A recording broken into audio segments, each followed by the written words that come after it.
So, the West Indies Bill was introduced under royal prerogative in the House of Lords on the day following the Commonwealth Immigrant Bill coming up from the House of Commons.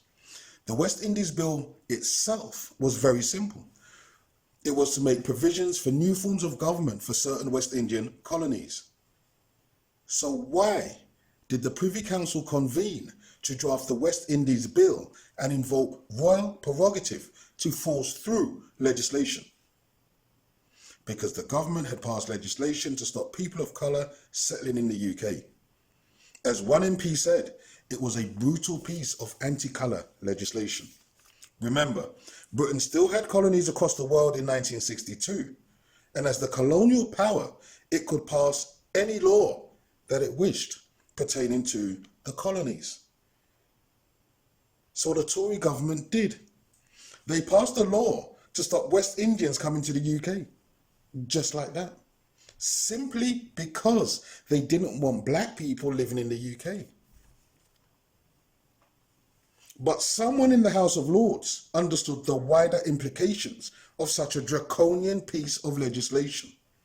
And in the context of that period in history, with the African colonies fighting for their independence and the West Indian Islands seeking greater autonomy and self-governance, with Jamaica from the 1930s, with Bustamante, the formation of the West Indies Federation in 1958, it was identified by someone that an intervention was essential because they had an awareness of the potential ramifications when the Commonwealth Immigrant Bill became law.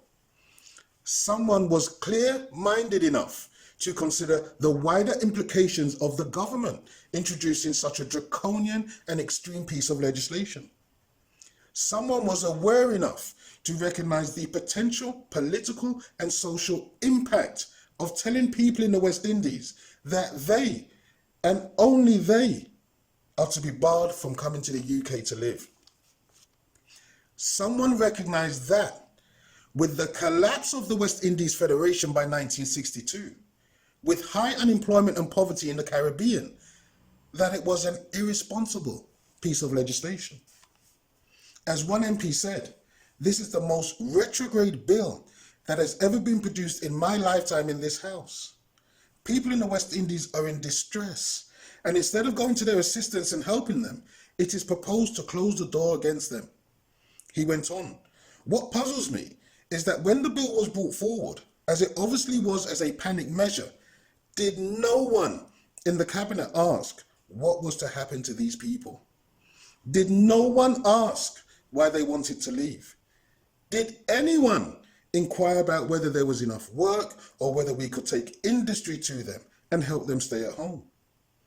I understand these people cannot go to the United States and it is now proposed to stop them coming here.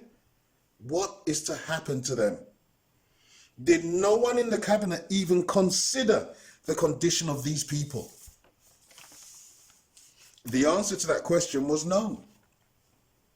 Now, the House of Lords couldn't block the Commonwealth Immigrant Bill because that would have caused a political crisis in Parliament.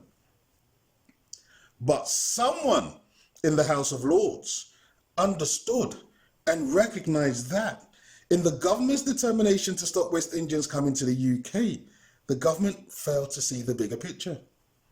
But someone in the House of Lords did. Now, there's nothing special about it. It was obvious. They'd been presented with legislation for approval, which essentially said, we've agreed to bar black people from coming to the UK.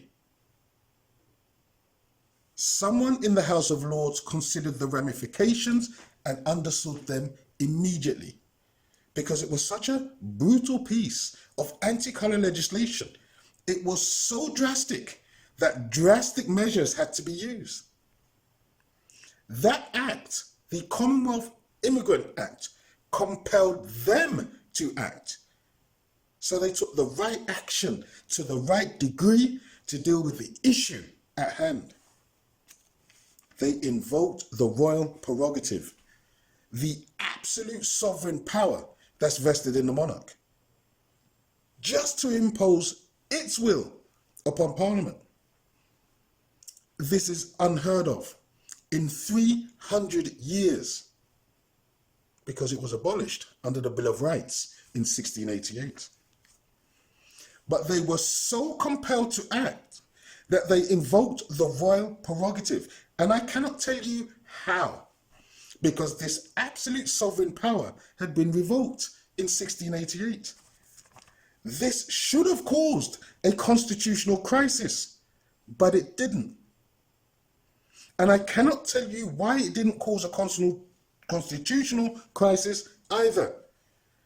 I do not know how, and I do not know why.